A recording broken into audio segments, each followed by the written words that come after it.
Welcome to the Duckpin Podcast with your host, Brian Griffiths. And now, here's Brian. This week, the 2020 Summer Olympics finally start to take place in Tokyo, Japan. When Tokyo bid for the Olympics, and they started their bid process more than a decade ago, this is not the Olympics they thought that they were going to get, one that was postponed by year by COVID, and one where tourists can't even come and watch the games. Tokyo and their Olympic bid committee wound up spending hundreds of millions of dollars to get Olympic Games that nobody could even attend. Back in 2012, or at least for the 2012 Olympics, Baltimore wanted to bid for the Olympics. Now, their bid was eventually subsumed by the bid for Washington. But the fact that a city like Baltimore, that has so many problems, wanted to spend hundreds of millions of dollars in an effort to bring the Olympics to their city shows you the big bucks that are involved with the Olympics and the way that cities and municipalities think they can change the future of their cities by getting the Olympics. We have shown time and time again that that's not the case. From Sarajevo to Athens to Beijing and many cities in between have seen the Olympics come and go with no profit to speak of, no improvements to their cities, and actually deficits. Just look at Montreal, which nearly killed the Olympic Games forever. Even now, only American cities like Los Angeles and Atlanta ever seem to be able to turn a profit on the Olympics.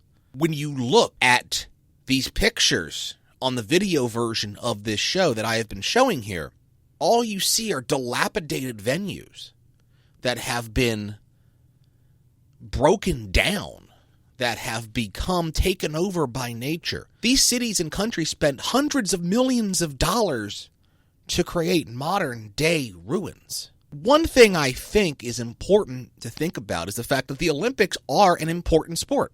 They are an important event that brings the world together to celebrate athletic achievement.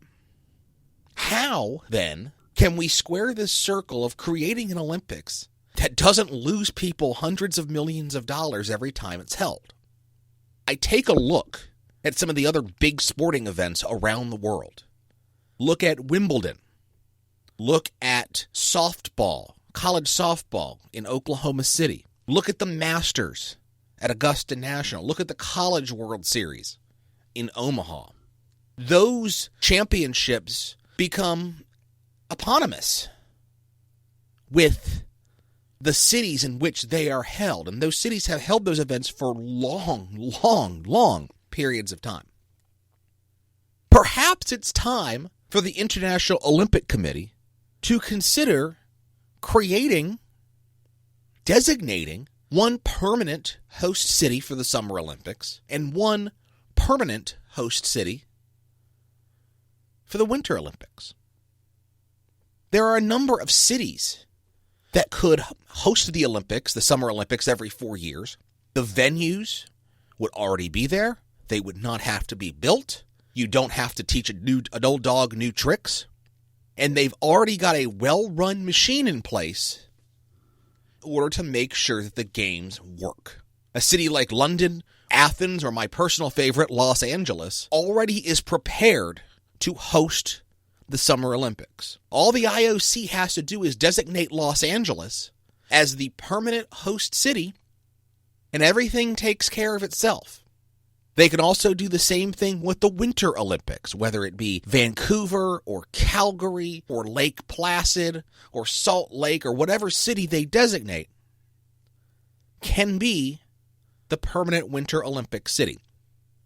Maybe that's not necessarily fair to all the countries who would miss out on the opportunity to host the Olympics, but it would get the focus of the Olympics away from seeing pictures every 4 years about wreckage and ruins of Olympics past. And it would put a new focus, a renewed financial commitment to the athletes themselves.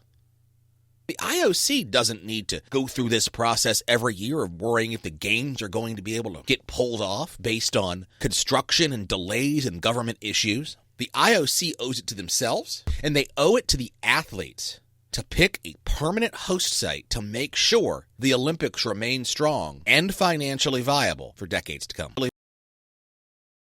This has been the Duckpin Podcast. Don't forget to subscribe and download